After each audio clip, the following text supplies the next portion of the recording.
This your last game in charge? I don't know. I actually didn't think I'd be here for this one, so it is what it is, and I'm a smile on my face and looking forward to it. So you've not been told anything going forward? Nope. Have you, appreciate that the new manager's not in position yet, but have you taken a Google this week to try and find out a bit more about the man we think it will be? I think everyone in Glasgow's Googled it, hasn't it? We've had a look. I've had a look at numerous different people, but you can't actually control anything about it, and it would be a massive waste of energy to be looking at that. I've got something fairly large on Sunday to consider. How do you approach it on Sunday, bearing in mind if the manager's appointed before then? Might he want to go in and speak to the players in the dressing room before the game? How do you kind of go about your preparation in that respect? It doesn't change. I'm merely here to make sure the players have the detail on Celtic, have the detail on the occasion, make sure that we get all of any extraneous detail out of the way, out of their heads, so they can focus on going on and being excellent on the pitch. And it's difficult, it's hard, but that's the job. The job is purely to concentrate on the game. And you've said obviously in previous weeks that the new manager, whoever it is going to be watching the players, even more so on Sunday. But does that make it doubly difficult given that the team you're up against? No, we know it's going to be a difficult game. It doesn't make it doubly difficult. The players have been in this situation before. There's been no one at the helm apart from me. There still has been no one appointed. They just have to make sure that they concentrate on what they can control. We can't control what the weather's going to be like. We can't control what the surface is going to be like. All we can control is our approach to it, and they have to concentrate on putting themselves forward in a very, very good light for this football club. When the new manager is appointed, would you like to be part of his coaching staff? I haven't even thought about it, if I'm honest. I'm looking at doing this job on Sunday, and I've got no doubt when the new manager is appointed, there'll be discussions held, and I will have a better idea then. But at the moment, I'm just really concentrating on the game. If this is to be your last game in the dugout, what would it mean to you to sign off with a win against Celtic? Listen, they've not lost a game all year, so I'm not looking at the result. I'm not looking at anything for myself personally. I'm looking at a group of players doing themselves justice and making sure that they turn up Sunday fully prepped, ready to go, and actually relishing the atmosphere and relishing the challenge. The result, if we get those parts right, hopefully will take care of itself, and I'll tell you how I feel afterwards. There's been a lot of talk, obviously, this week about the game and pundits and former players making predictions and record score lines for Celtic. Is that a motivation to the players? It's easy for me. I just show them that everything's been written about them and they've been written off, and Celtic are fantastic, and we're going to get an absolute doing, and I don't actually have to motivate them. I just say to them, this is what the world thinks about you. You can either listen to the noise or you can actually be really, really close together and stick together and go and show them what we're about. And thankfully, you've all done my job for me. Has that talk been disrespectful? It is what it is. Regardless of my personal opinions about it, it's just there. It's out there. So the players have to understand that that's what people are saying. Accept that. Don't worry about it. We can't control it. All we can understand is, right, we're ready to go. Are we ready to go? Because success for me is making sure that we match the opportunity with our level of preparation. Have we done that this week? I think we have. So we've got an opportunity to put things into effect on Sunday, and hopefully we'll be successful at the end. How are your players best placed to try and do what no other team in Scotland has done so far then, in your view? I don't know. I think that we have an opportunity, given the history of the teams, to use a bit of emotion in a positive way and actually match the intensity that Celtic are going to come at us with, because it takes men to stand up in that environment. I'm imagining. I can't wait to see it.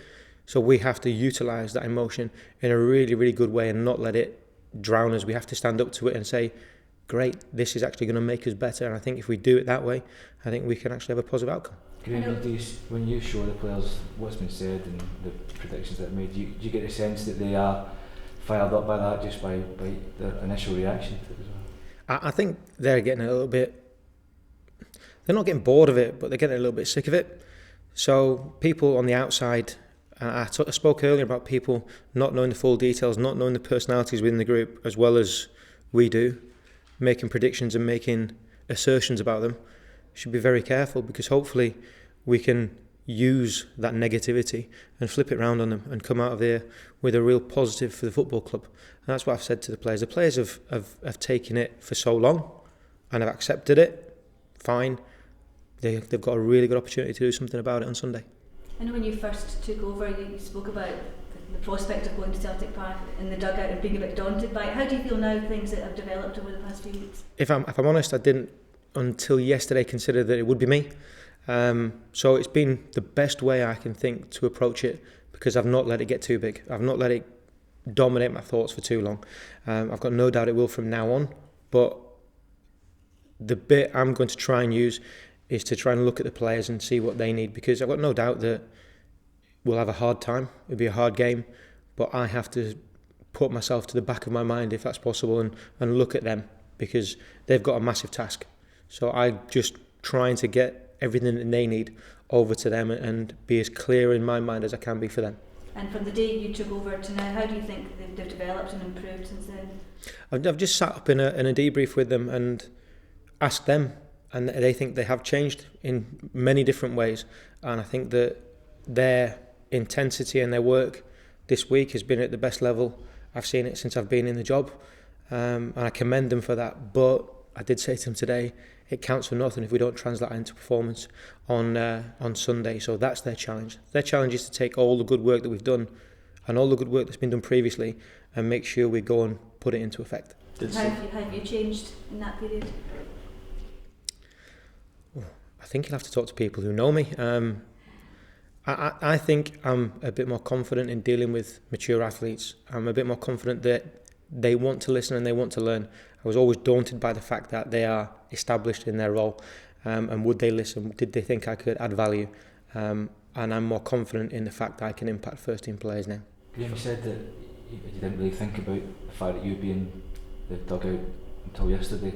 Was that just because you wanted just to keep things on a level, not have to think about it, or because you didn't expect to be? I didn't expect to be. I think I said it. I would be arrogant and presumptuous to project myself this far forward, and I still stand by that. But I think it's been the best thing for me to not get too far ahead of myself and merely concentrate on the task in hand, and that's been to my benefit. I think that taking the games as they've come and just really ringing those for what they're worth has been a real benefit for me, and it's meant that I've been in the moment rather than living in the future, which I could have been looking at this game. You've obviously been, propelled into a situation. We've spoken about that at length, but this is a game which probably stands on its own as a kind of unique experience in football as well. And I know you've drawn on advice. Is this something that you've had to find out a bit about the history of the fixture and what because it's a different game? No, I know about the history of the fixture. I know about the game. I know about the emotion behind it.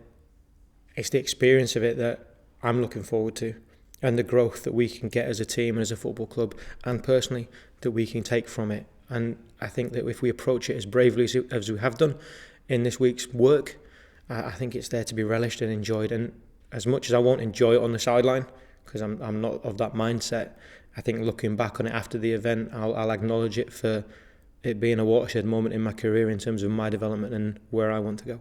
Do you fancy being a manager now?